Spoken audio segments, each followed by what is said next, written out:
Hi guys! Welcome back sa aking YouTube channel. I'm Lelji Padulina. Sa video ito guys, ay pag-uusapan natin ang mga toxic na company. At marami dyan dito sa Jollibee.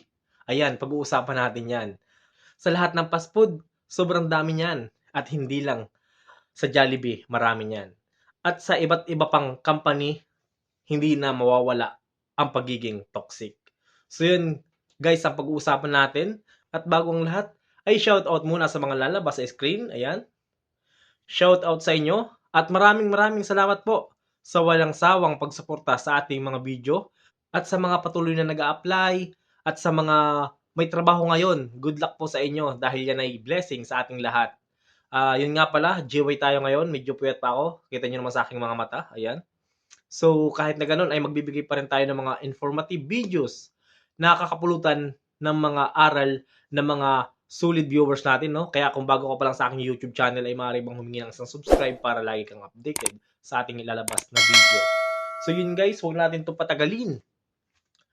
Sign na toxic ang company, syempre, always hiring. Ayan. Ganyan ba sa company nyo? Comment naman sa baba para malaman natin kung always hiring yan. Para naman malaman natin kung toxic yung company mo ngayon. So yun, number 1. Pangit ang management. Saan ba nagmumula ang pagiging toxic? Syempre, sa pinaka-taas, sa pinaka-ulo. At yun yung management nyo. Dito nagsisimula ang lahat sa namumuno sa loob ng store. Ayan. Sino ba yung pinakang head dyan? Siyempre, yung RM. Ayan. Gumagawa siya ng rules and regulation ng sarili niya. Ayan. Katulad na lamang ng bawal mag-coffee sa GY. Oh, grabe naman. Yan na nga lang yung pangontra natin sa puyat. Pinagbabawalan pa tayo magkape. Ayan. Tapos, alam ko naman na bawal din kumain, syempre. Pero, kahit na 5 minutes lang, parang coffee break lang kasi gutom na, eh ikaw ay pagbabawalan pa. Ayan. Lahat ng galaw mo, binabantayan. Ayan. Nagmamasid sa CCTV. Ayan, mga kopal na boss. Then, mayroon pang, pag nagkamali ka lang, ay, ka agad. Nangyari na ba sa'yo yan? Yung kumuha ka ng yellow sa ice bin, gamit ang baso, tapos nakita ng piling boss, sinumbong kay manager, tapos IR ka. Grabe naman yon. Ito pa ang isa sa katoksikan. Pag mag-i-in ka, tatanungin ka ng game plan. Then ngayon, sasabihin mo naman kung ano yung game plan for today. Then pagkatapos mo ma-recite ang game plan, tatanungin ka pa ng top 10 food safety. Eh malilate ka na. Wow! Then, kapag na-late ka naman, bawas. Tapos pag ikaw ay mag-out na, over charity. Grabe naman yung katoksika na yun, no? Pag malit ka ng 5 minutes, bawas sa sahod. Paano ka hindi malilate? Pinag-recite ka ng game plan, top 10 food safety, Jollibee policy. Wow!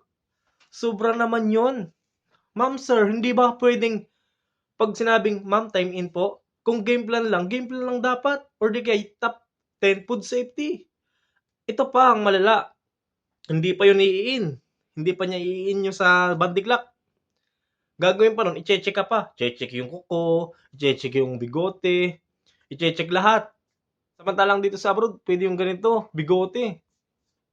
Eh dyan, grabing katoksikan talaga. Then kapag, yun nga, pag na-late ka, bawas sa sahod. Then kapag naman mag-out ka na, over charity pa. Sobrang daming kakaiguhin. Mag-i-endorse.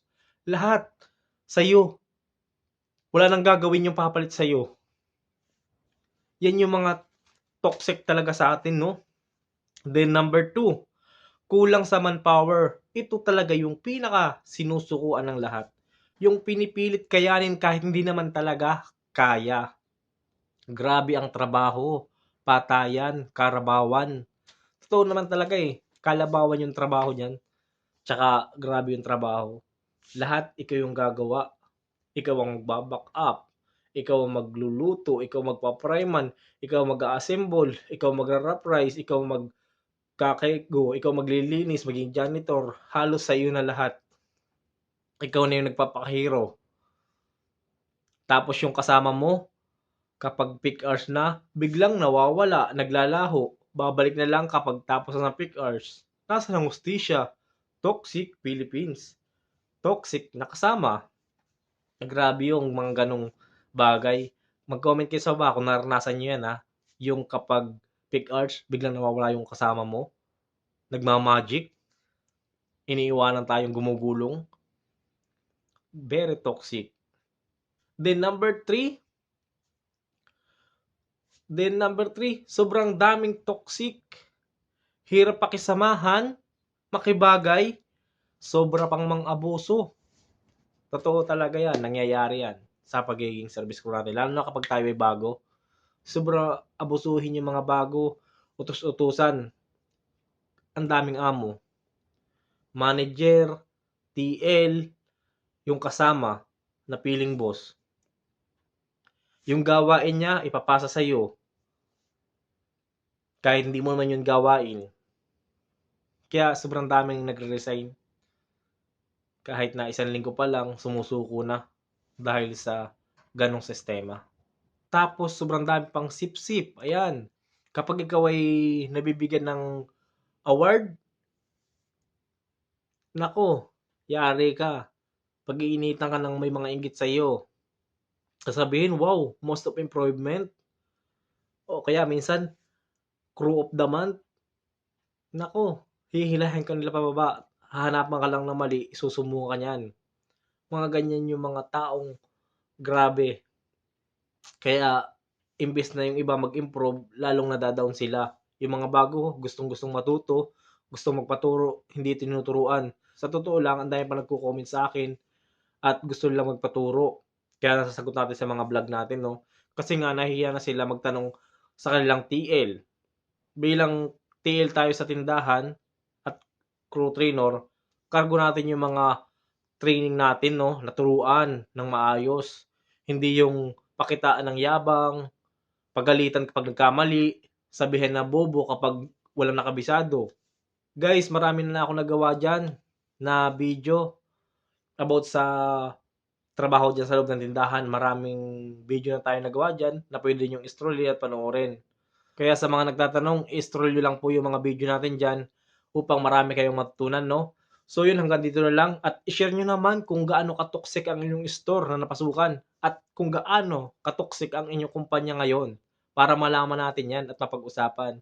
Maraming salamat sa inyong panonood at hanggang sa muli, God bless sa inyong lahat.